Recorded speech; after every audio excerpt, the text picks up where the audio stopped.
Once again, I want to welcome you to Science Symposium 2019. This is our last session. Appreciate very much your interest, and Gaetan tells me there's a large number of people out there who've been following this, and we're most appreciative. We hope it's been helpful to you and will prove to help you to gain a new appreciation of some of the physical realities as well as the mindal and spiritual realities that we can all enjoy on this amazing planet. Just now, George Park is going to present the last, but by no means the least, presentation. George Park is a graduate of the University of Connecticut in 1970.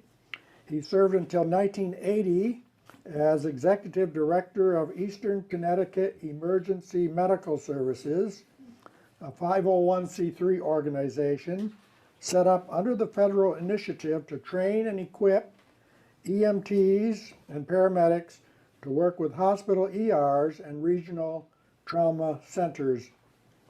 And I can tell you, based on my own personal experience, this has been an amazing program, and it truly is a lifesaver.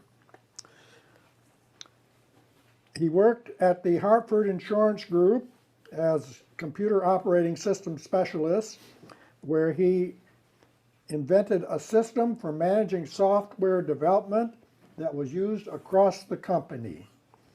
He retired after 20 years and spent several years managing equity investments for a small group of private clients. Since retiring fully in 2007, but he really hasn't retired, he's still working vigorously at this project, George has devoted a majority of his time to have studied the Urantia book. He's been a student of the teaching since 1971 and was a founding member and past president of Connecticut Society. He has published articles in various Urantia movement journals on different topics and presented papers at several conferences.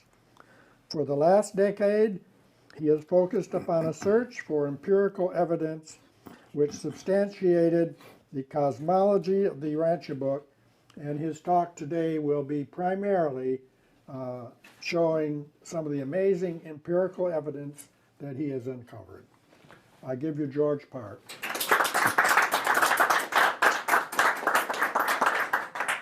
Thank you, Ralph, and thank you to the Education Committee for sponsoring this symposium. What a great opportunity. I'm going to try to take advantage of it. All right, my talk is on the law of absolute gravity, which really isn't very much like the gravity we've all heard about, Newton's gravity. It's very different because it's an absolute law.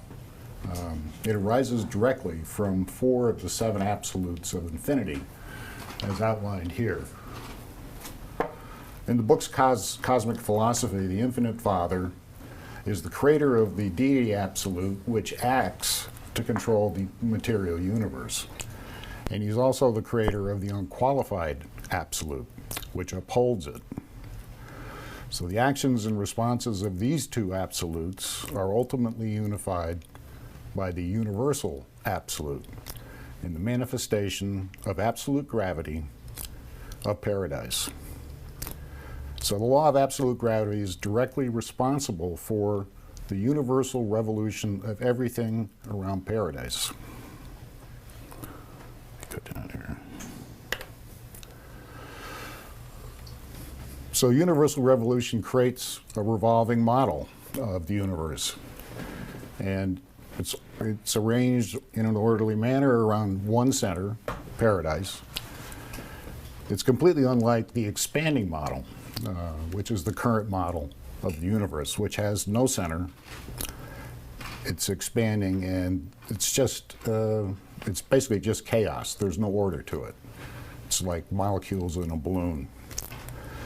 In many respects, the revolving model is the exact opposite. The attributes are exact opposites of the current model. But it's assumed here, despite that the revolving model will eventually become the dominant scientific model. So this transition, the transition to this new cosmological paradigm, will require, among other things, substantial evidence of the reality of absolute gravity. So there's already a need for a new model because there's already evidence that the current model, the current expanding model, can't explain. So they give us an idea. They give us a place to start. They say the universe is revolving. So this paper attempts to take a step in this direction by treating absolute gravity as a scientific hypothesis which can explain observations which cannot currently be explained by the expanding model. So the first part, I neglected to say, there are two parts. The first part is a quick review of the revolving model. I don't have to go into much detail because a lot of what Nigel has already done, he's already covered a lot of this. But it goes into the revolving model, and then it identifies three structures described in the model that I believe we can identify at this point. So the highest level of organization in this model is the plane of creation with paradise at the center. And surrounding paradise are 6 concentric space levels. We've all heard this many times. Central universe, superuniverse, 1st through 4th outer space levels. They revolve in alternating directions. These opposite directions require buffer zones, which didn't really show up very well. But the key thing with this is the concentric arrangement and how each space level is 100 times the size of the previous one. So we have let's say we have a width of 1 unit. The 4th outer space level has 100 million units of length, following this cosmic scale factor of 100. So it's pretty big. The superuniverse space level has an internal structure. It begins as a region of space, and the first thing they do is segment it into 7 wedge-like segments. We're in the 7th segment of Orvanton, and the universe, the headquarters world is Uversa. So there we are. There's Havona. There's Orvanton. So this establishes a scale relationship between the distance between Uversa and Paradise and between the distance from Uversa to the radial boundary lines of Orvanton. It's a scale ratio of 2.3 to 1. So just keep that number in mind. Now in each superuniverse, there are many galaxies.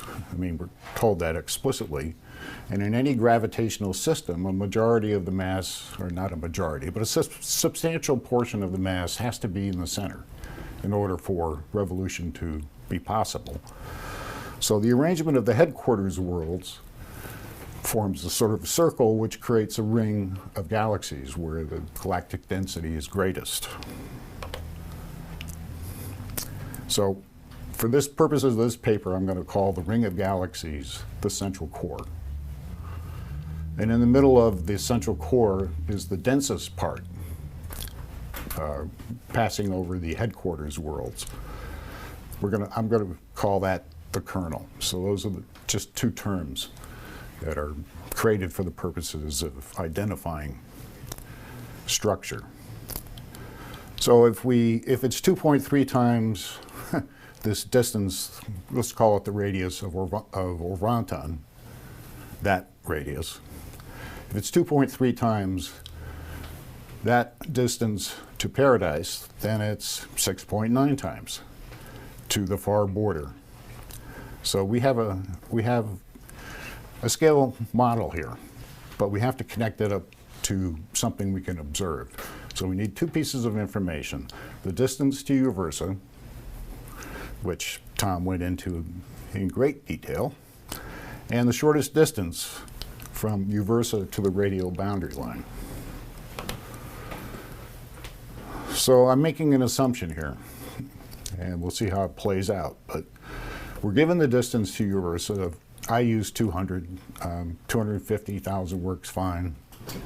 I'm making an assumption here that the local group of galaxies, which was discovered by Edwin Hubble in 1936, is in the central portion of Orbital. And the Milky Way is one of 99 galaxies. I'm not going to list them here. They're in the appendix in the paper if anyone's interested. The approximate radius of the local group, and the Milky Way is shown at the center here.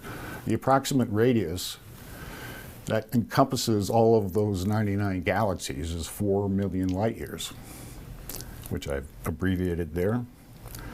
So assuming that the local group does occupy the central region of Orbital and is centered on the Milky Way, relatively speaking, then the distance to Paradise should be 9.2 million light years.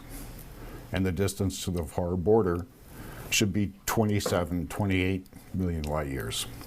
Well, that distance is within a region identified, a region of galactic overdensity, which has been identified or called the local volume.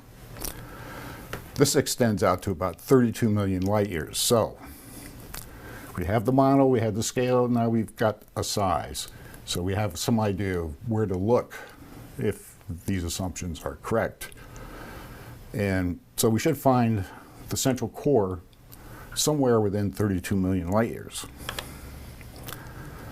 So what we're looking for, I mean, what are we looking for? We're looking for a belt of galaxies. The Milky Way appears as a belt of stars because the sun is on the plane of the Milky Way. So it's going to be a flat plane.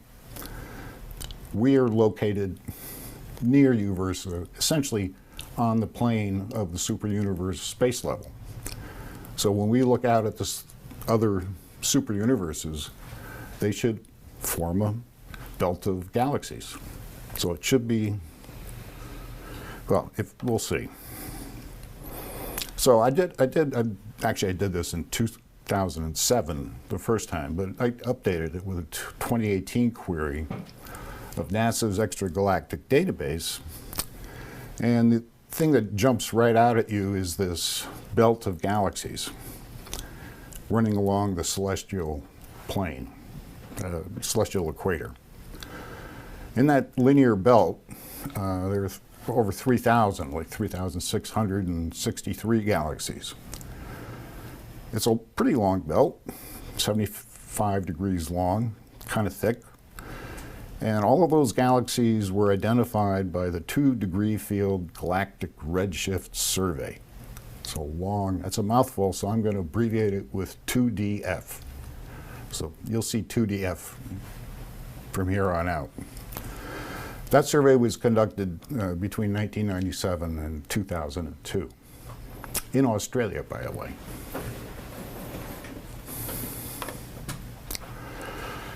So if we look at these, if we plot them in 3 dimensions, they form arcs of galaxies. They're organized. We're looking down on the celestial plane now from like the North Pole. And if we're looking down on that belt, this is what it looks like. But these arcs are apparent. They're due to limitations in accuracy of measuring redshifts. So there's about 1.25 million light years between these arcs. That's why you get these systematic shapes. So these are just labeled A through M, so they can be identified.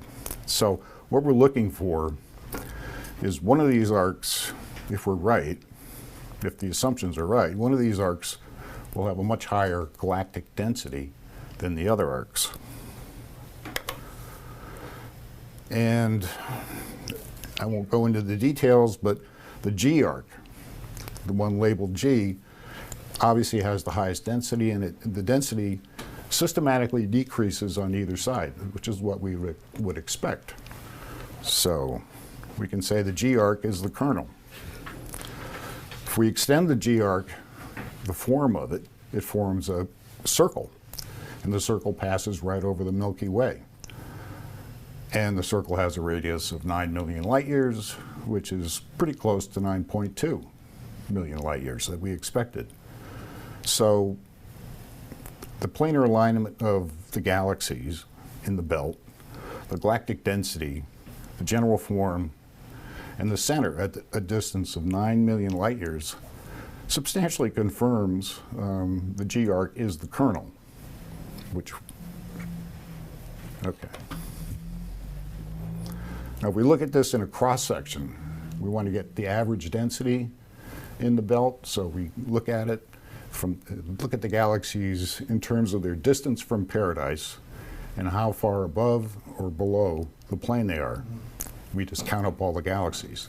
So we're looking at a cross-section, and you can see with the isodensity profile in the center there's the center part of the central core. So the densest part is the kernel. It's right on the gravitational plane as expected. So what we wind up with, I know I'm moving quickly, but I have a lot to get through. What we wind up is essentially this 2DF ring of galaxies is the central core of the superuniverse space level. Now we can see about 2/3 of it, because the Milky Way is included. The remaining 1/3 is obscured by the Milky Way, which we'll see in a subsequent slide. You'll see why that's obscured. So going forward, we're just going to assume, okay, we have enough evidence, we're going to go forward. So the next thing we're looking for in the model is the first outer space level, which is patterned after the superuniverse space level. So we can make some predictions because now we have some scale numbers, some sizes for the superuniverse space level. First of all, it should be on the same plane as the superuniverse space level, and it should show up as a belt of galaxies behind the superuniverse, or the 2DF belt of galaxies. It's 100 times larger, so the kernel should be 900 million light years away. And the width of the central core should be 800 million light years because it's 100 times 8. That's the width of the, okay. And they tell us it's a continuous belt with at least 70,000 galaxies in it. So we have some basic parameters we can look for. And if we look in that region, I didn't even have to because J. Richard Gott discovered it in 2003. He's from the University of Princeton University. He found it in the data from the Sloan Digital Sky Survey. He identified a belt of galaxies 1.4 billion light years long that's aligned right with the celestial plane, which is the plane that the 2DF belt of galaxies is on. And he counts a total of 11,243 galaxies in this belt. So this looks like a pretty good candidate. In fact, it looks like the only one. The plane, the gravitational plane of this structure is almost exactly aligned with the gravitational plane of the 2DF belt of galaxies. And the median distance is, according to Gott, is 978 million light years, which is a little bit further than 900, but not much. The central core width is 600, again, according to Gott, which is 75% of what we expected. And the number of galaxies is 72%. So the Sloan Great Wall is generally consistent with the form, size, planar alignment, and number of galaxies expected in the first outer space level. So the problem, so nobody doubts that astronomers doubt that the Sloan Great Wall exists. But there's no way to explain it. It's considered an anomaly. We don't know. Gravitational revolution would be a natural explanation for it. It could explain its planar form, its arcing shape, but there's no, and they've surveyed the area, there's no mass substantial enough to act as a center of gravity. So gravity can't be the explanation. But then there is no other explanation. So, we're faced with a conundrum. We can say, oh, we give up, science doesn't work, or we can make a hypothesis and say that there must be a new type of gravity. Well, the book tells us there's a new type of gravity, and they tell us a number of things about it. So the book tells us this new type of gravity has specific properties which clearly distinguish it from linear gravity. First of all, the focal points are different. Absolute gravity only acts from paradise at the center of the elliptical universe. Local linear gravity acts from one of the two focuses of an elliptical orbit. So there's a distinction. The second difference is in mutual attraction. Linear gravity causes all particles to attract all other particles. Let me hang on a second.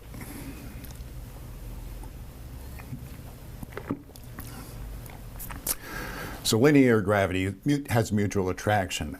Absolute gravity only attracts elementary particles out in the universe. It does not cause these particles to attract each other. And these particles in the book they call ultimatons. Range of action. Local linear gravity has a limited range, obviously, because it diminishes with distance. Absolute gravity has a potentially unlimited range because the universe is potentially infinite. So it has to be unlimited. The relationship to mass, the force of linear gravity is proportional to the quantity of mass. The force of absolute gravity is potentially infinite by the previous point, and therefore it cannot be proportional to the mass of paradise. And in fact, paradise does not have an infinite mass because they actually compare it to other finite masses in the book. So the fifth property that distinguishes the two is apsidal precession. A little technical, but basically all it means is that the major axis of an elliptical orbit rotates over time. So this precession is caused by mutual attractions between satellites in a system. So these attractions cause the orbit of the Earth, for instance, to precess once every 112,000 years. So the whole orbit is rotating around. Absolute gravity causes perfect elliptical orbits, theoretically. If the elliptical orbits of the space levels precessed, their concentric arrangement would be destroyed. And there are other ways to demonstrate that in the book. The sixth characteristic, which I didn't get the right number, the force of linear gravity is inversely proportional to the square of the distance. The force of absolute gravity is compared to an elastic tension, pulling everything inward toward paradise. This force is modeled with the law of elasticity, which increases in direct proportion to the distance. So this is a key property. Absolute gravity has the property of a directly proportional central force. This description of absolute gravity as a directly proportional central force is described by, as described by elastic tension, is a very commonly used scientific model. It causes a form of periodic motion called simple harmonic motion.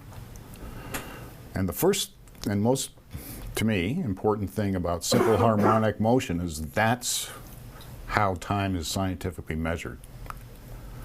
Simple harmonic motion is also used to model, quantum mechanics, electromagnetic and quantum wavicles, particle waves, and atomic vibrations and ordinary mechanical oscillations. So it's very widely used in science. So what the Urantia book seems to be proposing is that this very commonly recognized form of motion is actually what applies here to absolute gravity.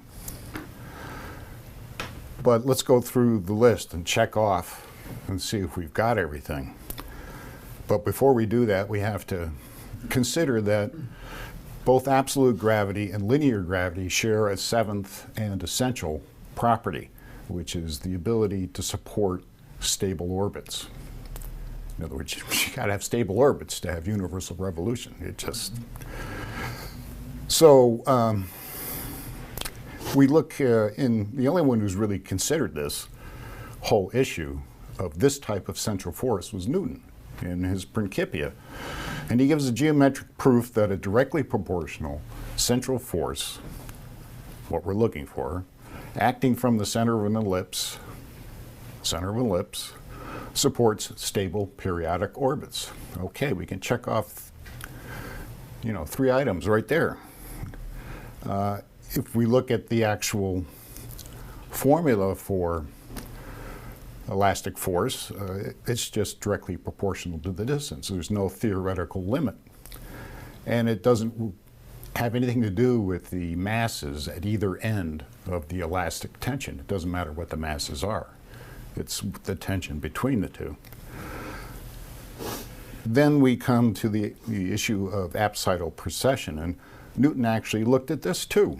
He said in a many-satellite system, this type of central force causes perfectly elliptical orbits without any apsidal precession.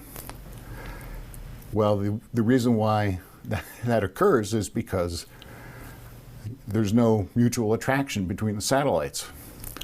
Or even if you assume there is, it doesn't change their perfectly elliptical orbits. So we can say it checks off all 6 items. So the book's sort of passing reference to an elastic tension turns out to fit all 7 critical properties that distinguish it, or 6 distinguish it, from linear gravity. So we have a new type of gravity here. We can say, as far as theoretically, the book's made their point. So we've got the hypothesis of absolute gravity that we wanted, and it's theoretically consistent with universal revolution. The problem is stable orbits around a universal center are impossible if galaxies are all fleeing from us. And I'm not going to bother going through the rest of this slide because Nigel pretty much covered all this yesterday. This is all about, well, not all of this, the last bit. It's redshift distance, velocity distance, and critically, in point number 5, they tell us flat out, these velocities we're calculating, they're just wrong. They're not real. They're apparent. And they say they're apparent because it has something to do with revolutions of the space levels. Well, okay, obviously that implies absolute gravity. Okay, well, why would revolution cause time-space distortions? And wait a minute, nobody even heard about time-space distortions until Einstein published his theory of relativity. Prior to that, everybody thought time was absolute and space was absolute. So it appears that what they're leading us to, or the proposition I assume they're making here, is that cosmological redshift is primarily caused by absolute gravity. And this redshift in the wavelength of light in the wavelength of light is explained by the theory of special relativity. So, of course, we're all familiar with how different they are, but I'm going to go into a little bit of detail here on both theoretical and ontological levels. I mean, Newton establishes his physics on three metaphysical postulates. God creates absolute space, absolute time, and finite matter. These are postulates about the material world. So in this foundation, he proposes his three laws of motion: the law of inertia, the law of force, and the law of mass reaction to applied force. Einstein throws those out, basically, and establishes relativistic physics on two empirical postulates, not metaphysical. Einstein accepts Newton's inertial frames and three laws of motion as the premises for the laws of physics. And Newton's inertial frames are really just modeled after the coordinate system described by Descartes 50 years earlier in his law geometrie. I'm sure I mispronounced that.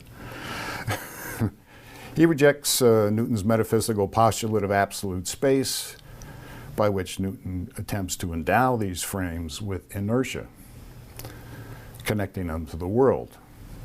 Newton justifies this, being an Aristotelian. He justifies this premise about absolute space by appealing to Aristotle's notion of natural places and motions. He argues, inertia is the natural motion of space, which all material bodies contain. So he's got a pretty straightforward idea of what inertia is, at least where it comes from.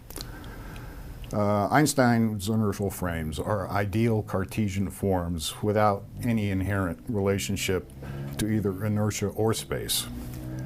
They're really more reflective of Plato's notion of ideal archetypal forms, which are abstractions existing independently. And it's really curious that so many scientists or Platonists believe in the existence of immaterial things. The second postulate is straightforward. The speed of light is the same in every inertial frame. Sounds simple, except it's got a nice twist to it. Einstein became convinced that the speed of light is a universal constant because of the Michelson-Morley experiment. I mean, he actually tells everybody this in a speech in 1922 he gave in Japan. He says, that's what made me start thinking about this. He throws out Newton's metaphysical notion of absolute time and replaces it with the fact that the speed of light is constant when measured from any inertial frame. Any.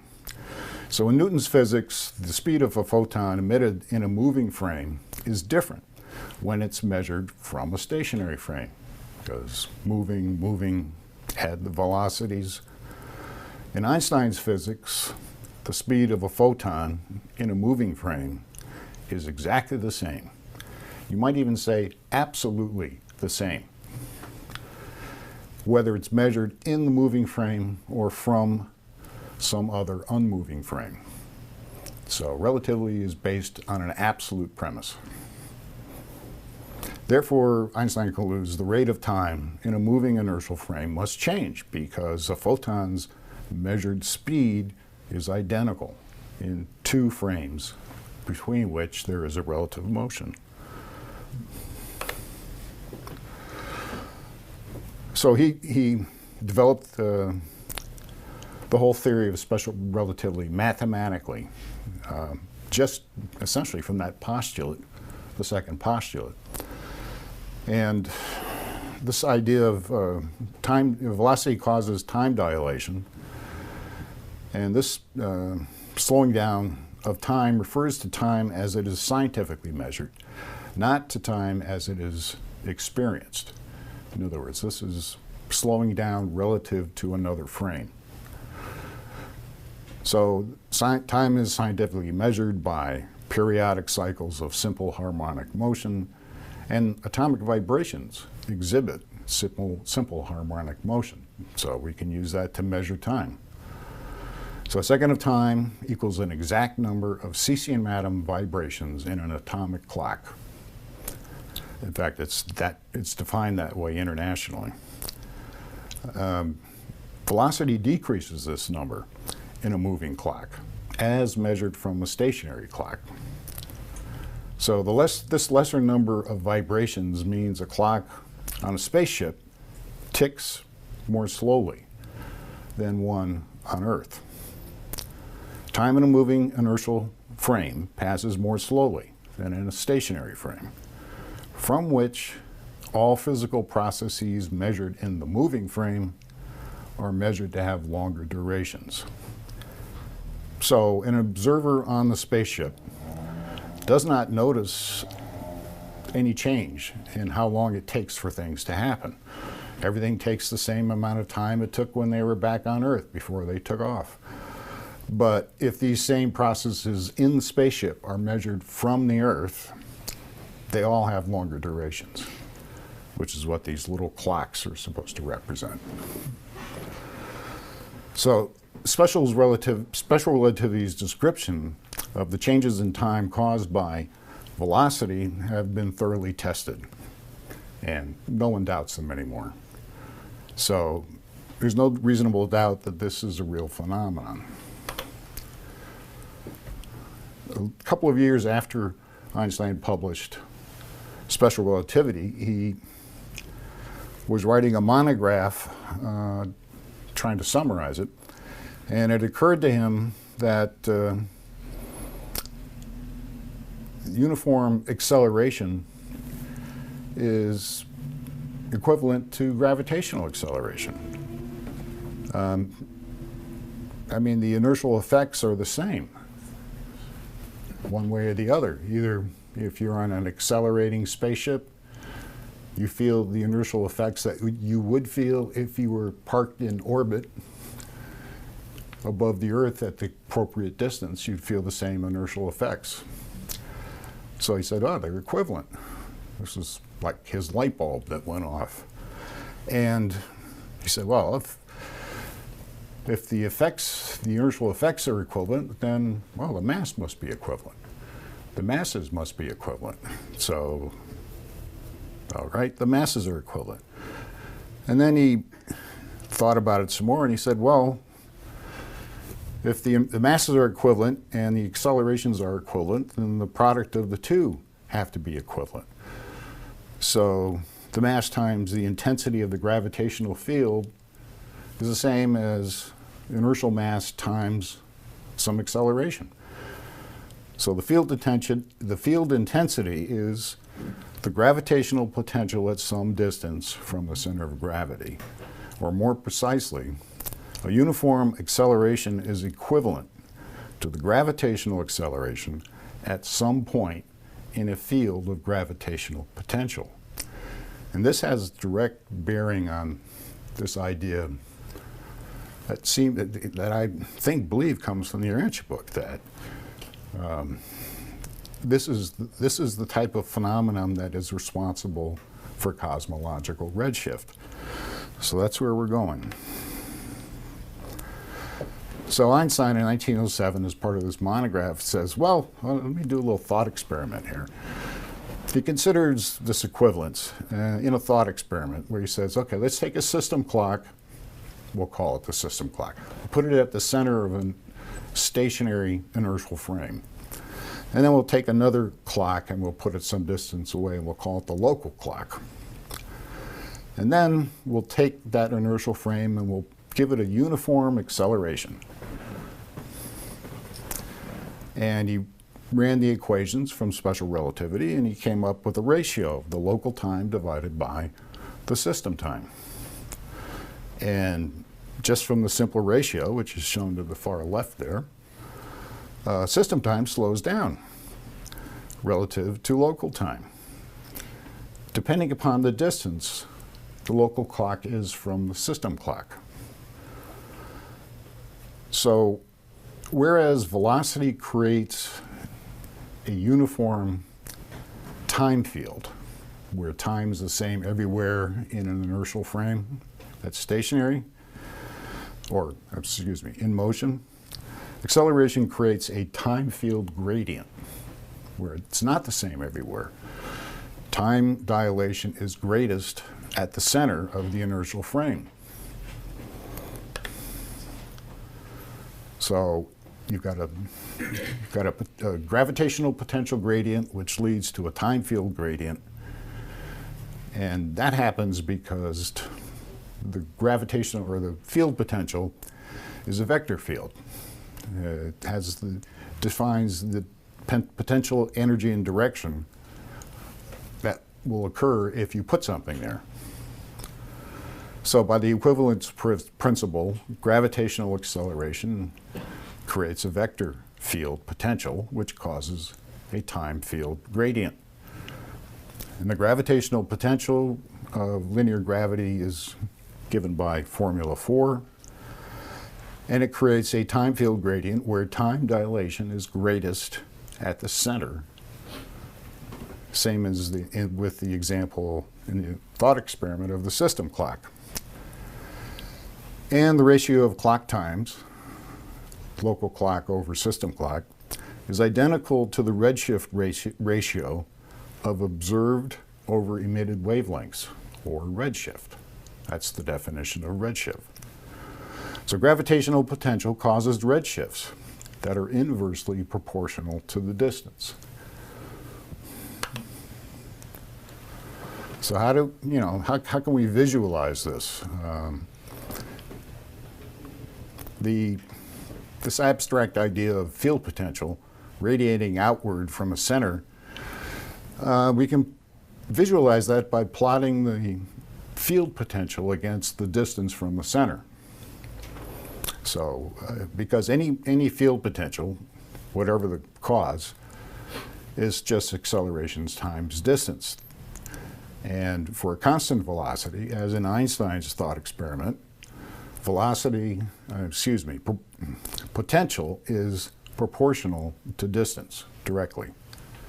So a plot shows a straight line sloping up to the right. That's for a uniform acceleration. Acceleration is different under linear gravity. It's inversely squared. And a plot of the potential versus the distance shows a curved line. As you can see, it's a curved potential. It's not linear. So this results in time dilation and redshift being inversely proportional to the distance. So the field gradients of the two potentials are equivalent because both increase with distance.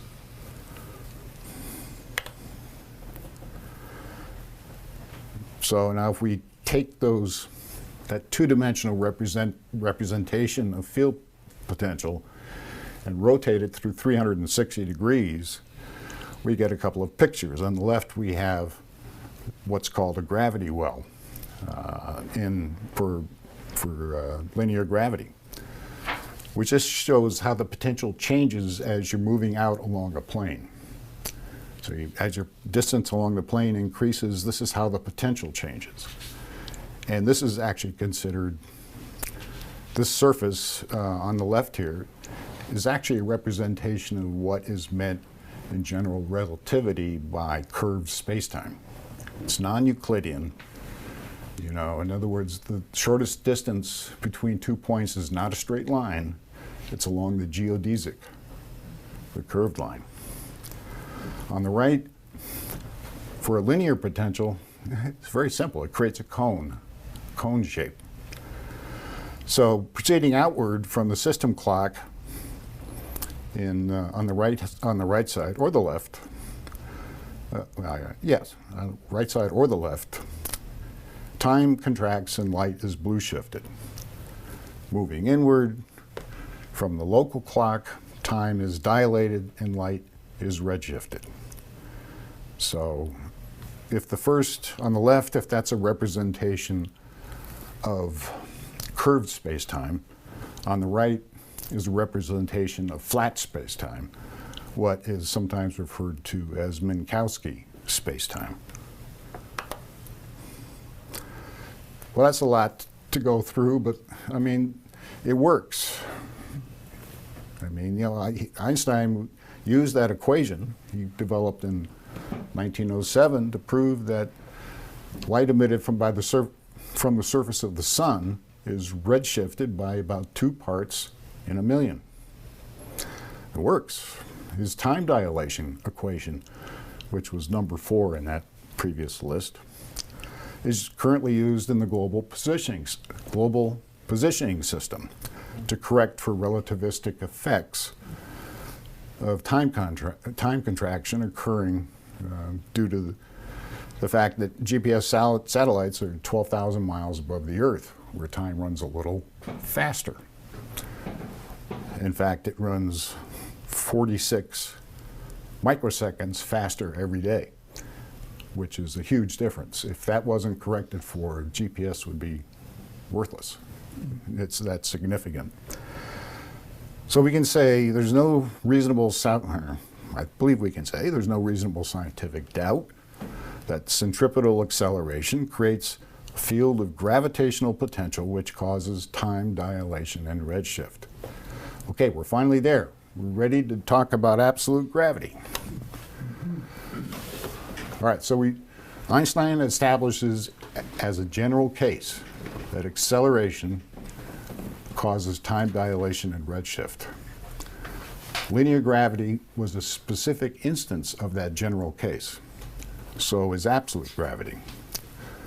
The gravitational potential of absolute gravity is defined by a radial harmonic oscillator, which comes from simple harmonic motion. So the potentials they're equivalent by the equivalence principle. And if you make the substitution, you get the equation for gravitational redshift by absolute gravity, which is equation 17 in this list. And if you just, by the identity of time dilation and redshift, you can just swap out redshift for the time dilation equation. And there you've got time dilation under absolute gravity. So in other words, the only thing we did was we used a different type of acceleration or a different type of formula for the acceleration, and that's how we get there. And we wind up with a surface of flat spacetime, Euclidean spacetime. And I don't think I need to go into it, but I'd like to make a remark that a few years ago, the Planck mission published a report said, well, you know, we've looked out as far as we can see. We've looked out 36 billion light years. And we looked for some kind of curvature in space, you know, because that's what general relativity predicts. And we couldn't find any. Well, we can say within 1/4 of 1% it's flat. So everybody went, okay, it's flat. So now you hear about nothing except flat universe models. Interesting. Okay, so we've, see, not too bad. So we've got to the point where let's apply this. We established theoretically that absolute gravity is a directly proportional force. We've shown that this type of force can theoretically cause cosmological redshifts, but there are other ways to explain this because they're separate. But if we can find evidence of an actual revolution of these space levels, what we think are space levels, the 2DF ring of galaxies, and if we can find actual evidence, then that ties them together. And that makes other possible explanations really difficult because there are no other explanations which connect these two. So if we go through that process, well, let's just talk a hair here. In the revolving model, excuse me.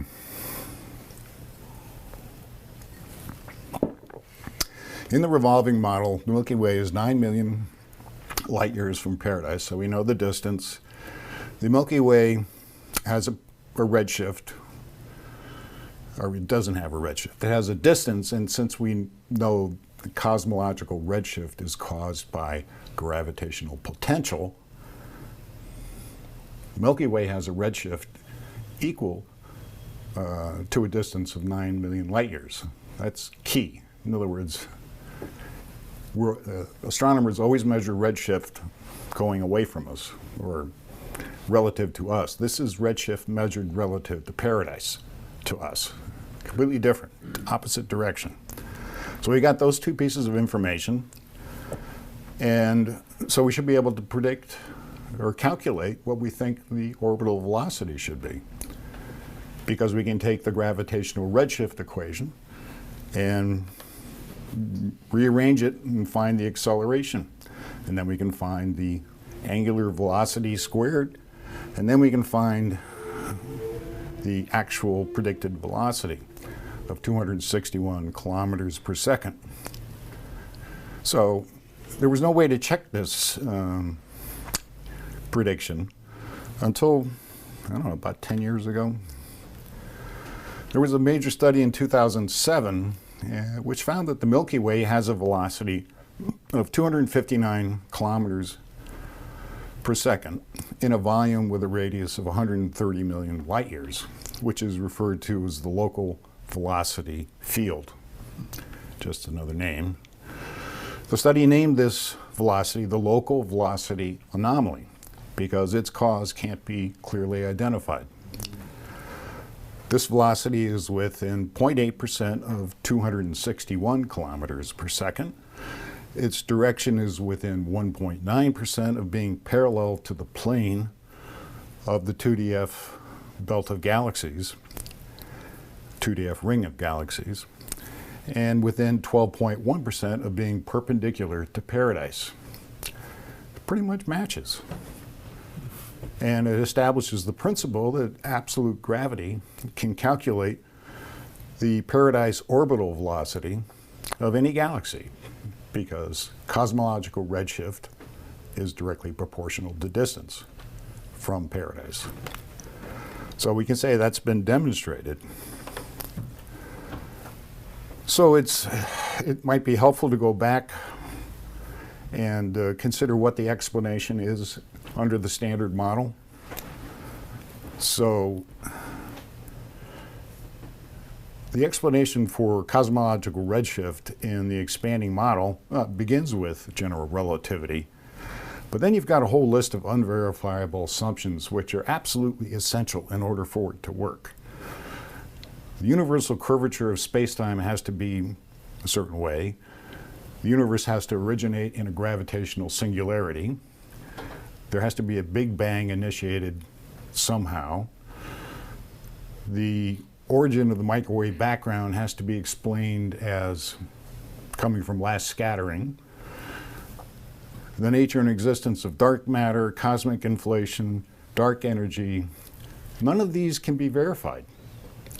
And in fact, the first one, as I was mentioning a few minutes ago, has become unverifiable. So these are all unverifiable, which means they're unsupportable assumptions. In a previous day, they would call these metaphysical assumptions because there's no way to prove whether they're right or wrong. So I'm not going to go through all this. I'm just going to say all of these assumptions are needed, and there are more than a few scientists now who are looking at all this, and they're starting to go like, come on, guys, this looks like it's failing. I mean, you have to keep patching it. Now, you know, as Nigel brought up, the Hubble constant crisis, well, there's going to have to be another ad hoc assumption to patch it. Otherwise, the theory's toast. So, on the other hand, if you look at the explanation offered by the book, I mean, Einstein proves uniform and gravitational acceleration cause a field potential which causes time dilation and redshift, established. Newton theoretically proves a central force can support stable orbits. All right, another solid theoretical foundation. And special relativity proves that a directly proportional central force, such as absolute gravity, creates a gravitational potential which causes redshift to be proportional to distance, matching the redshift-distance relation. So if absolute gravity is pulling everything in toward paradise, how come everything hasn't collapsed? Well, something must be opposing it. The relation holds because the relation holds. The galaxies aren't flying towards us, but absolute gravity says they can't be flying away from us, so they're not moving. And the reason why they're not moving is because they're opposed by a centrifugal force arising from inertial reaction to circular motion. Just a fairly simple and straightforward explanation for a couple of things. So, looking back, just to summarize, there's actually a substantial amount of evidence for the reality of absolute gravity.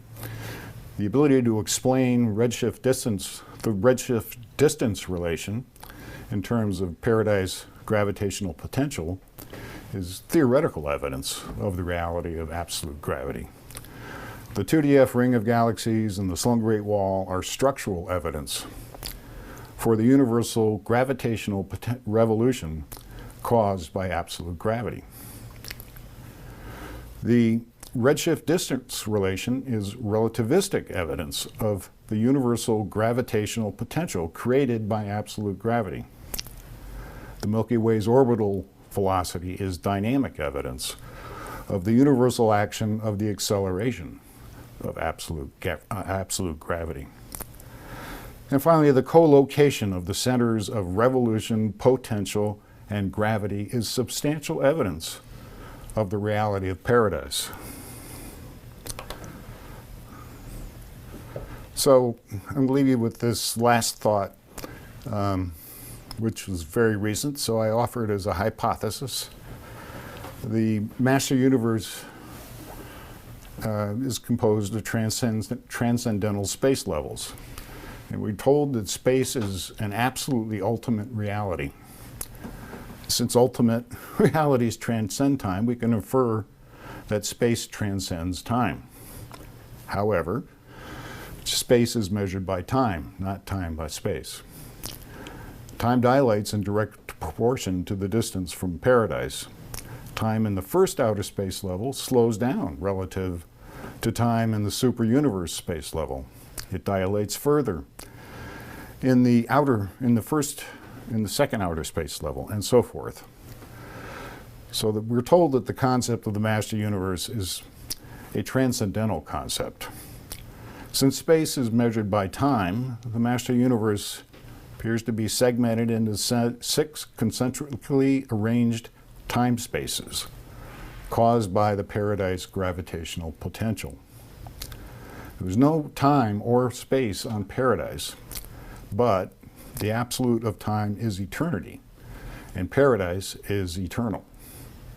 And there is absolute distance on paradise, hence its areas are absolute. So perhaps paradise and the 6 space levels are the 7 transcendental conceptions of space Jesus referred to when he said there are 7 different conceptions of space as it is conditioned by time.